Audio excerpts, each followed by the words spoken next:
the oppression of the divine feminine, which happened very, very long time ago, that was done deliberately.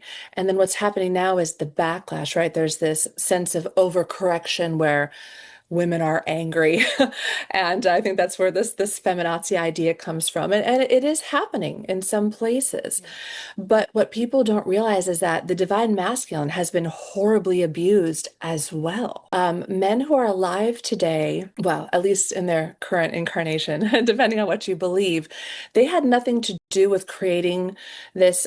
I hear it referred to as toxic masculinity, but I reject that characterization. Honestly, I think that's just part of this narrative that loves to create infighting and hatred between people. But masculinity has been treated as poorly as femininity in a lot of ways. And now there's been so many generations of terribly traumatized people that the men of the world are carrying easily as much trauma as the women. It looks different, right?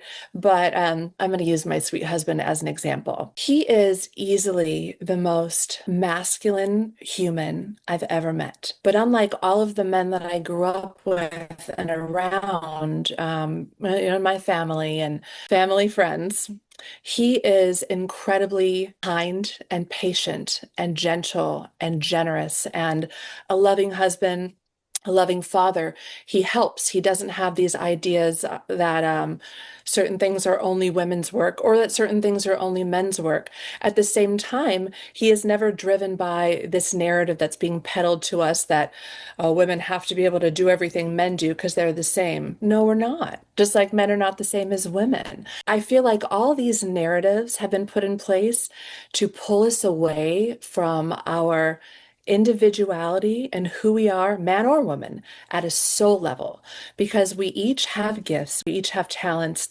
we each have specific reasons, and I believe a soul contract. We come here to do certain things. So, all of this identity nonsense, whether it's about man, woman, black, white, this religion, that, all of that is actually designed to pull people off center and keep you from finding out who you really are. Because humans are incredibly powerful creator beings.